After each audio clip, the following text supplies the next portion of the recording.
Boa tarde, meu nome é Gabriel Correia Granja, sou aluno de Inteligência Artificial, ministrada pela professora Lilian Burton, e hoje eu vou falar sobre meu trabalho final de IA, que é sobre uma aplicação de aprendizado de máquina supervisionado para predizer a qualidade do leite, baseado num conjunto de dados referente à fabricação do leite. Primeiramente, a gente carrega a nossa base, que foi obtida no site Kale, através dessa primeira linha de código.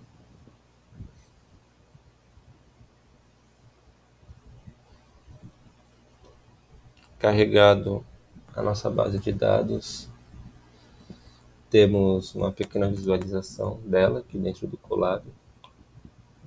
A gente pode ver que os dados não estão bem distribuídos, pois para a coluna do pH a gente tem valores contínuos e para a coluna de sabor até a turbidez a gente possui valores entre 0 e 1, significando, por exemplo, para a coluna de sabor, o valor 1 significa que o leite tem um sabor ideal, enquanto que o valor 0 significa que o leite não tem um bom sabor.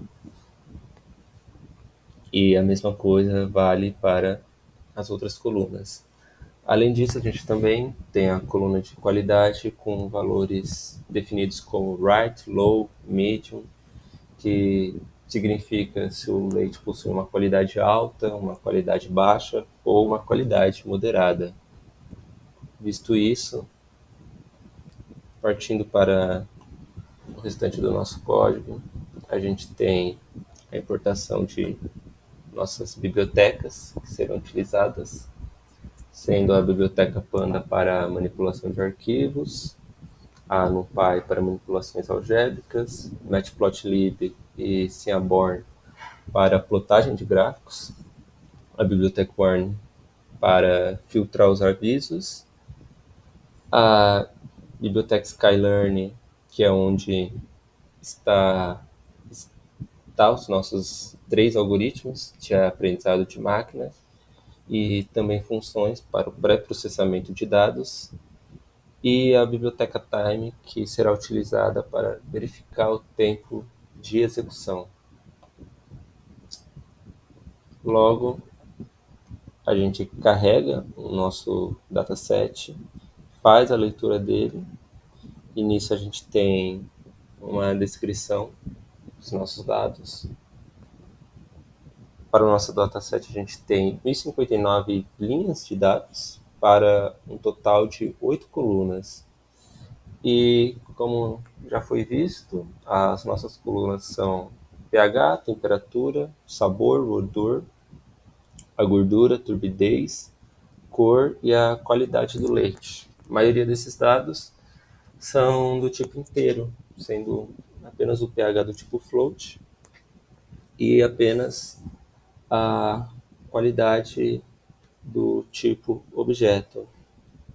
E, como já foi visto, os valores de classificação do grau de qualidade do leite são low, medium, right. E aqui a gente tem uma contagem para cada um desses valores dentro da nossa coluna.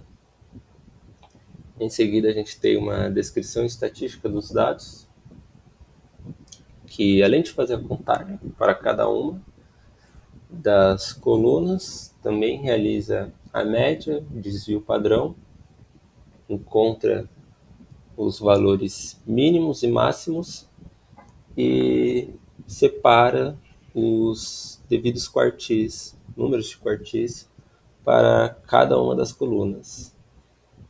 Essa descrição estatística é importante, pois é com base nela que a gente plota os nossos gráficos de box plots e também gráficos de barras. E, como já foi visto, Os dados, pelo fato deles não estarem muito bem distribuídos entre as colunas, optou-se para um determinado número de colunas representar por meio de box plots em relação à coluna de qualidade, em relação aos seus valores, para verificar uma melhor distribuição dos valores do pH, da temperatura e da cor do leite.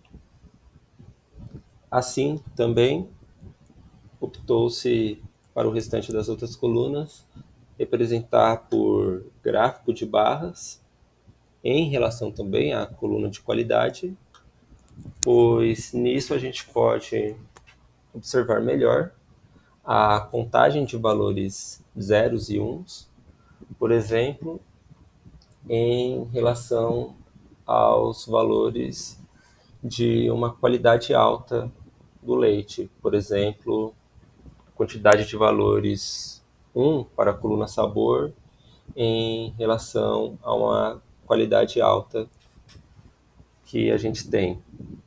E essa mesma ideia seguiu assim para os outros gráficos de barra referente ao restante das colunas. Feito isso, agora a gente tem o nosso pré-processamento de dados, que primeiramente a gente faz a separação dos atributos e classes.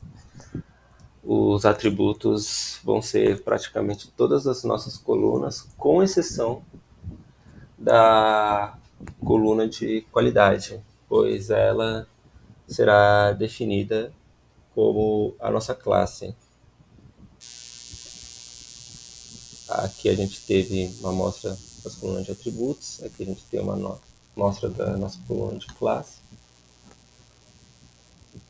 Feita essa definição, a gente faz então a separação dos dados, deixando 70% para treinamento e 30% para testagem. E pelo fato deles serem passados como parâmetros dentro de nossos algoritmos de aprendizado, é também necessário normalizar esses dados através da nossa função Standard Scalar, que está presente dentro da biblioteca Sklearn. E após isso, já podemos definir os nossos algoritmos de aprendizado, que no caso serão o algoritmo de Naive-Bayes, o de regressão linear, onde o modelo está definido como linear, e o nosso algoritmo de Multilayer Perceptron, que vai ter um valor de 1000 iterações, definido como máximo, e 21 estados aleatórios. A gente passa os nossos dados normalizados de treino e realiza a predição passando os nossos dados de testes normalizados. Executamos cada um desses algoritmos e também verificamos o tempo de execução para ambos e a sua acurácia. Feito isso, a gente tem que a acurácia para o modelo Naive-Bayes é 91,5%, a nossa acurácia para o modelo de regressão linear é 82%, e a nossa acurácia para o modelo de Multilayer Perceptron é de 99,6%, ou seja, dentre os nossos três algoritmos, ele é o que obteve uma melhor eficiência, porém, em contrapartida, seu tempo de execução é muito maior em relação aos outros. Ele leva mais do que 4 segundos para ser executado, enquanto que os algoritmos de Naive-Bayes e regressão linear levam menos que 1 segundo para terminarem a sua execução, basicamente milissegundos. Porém, como queremos fazer uma análise mais precisa dessas execuções, observando os seus resultados de acurácia e tempo de execução, executamos então cada um desses 3 algoritmos 30 vezes e coletamos os seus valores de acurácia e tempo de execução para a plotagem de 2 gráficos de linha. Um gráfico é referente à acurácia de ambos os algoritmos e o outro gráfico é referente ao tempo de execução, para que a gente pudesse observar melhor os resultados.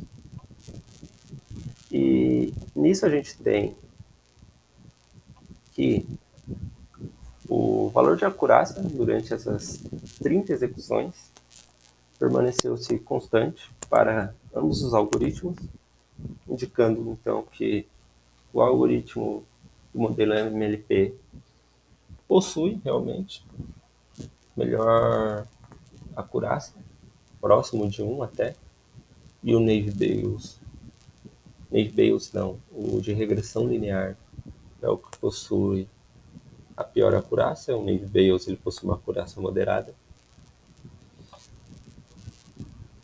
Porém, o nosso tempo de execução ele não foi, os valores não foram constantes, né?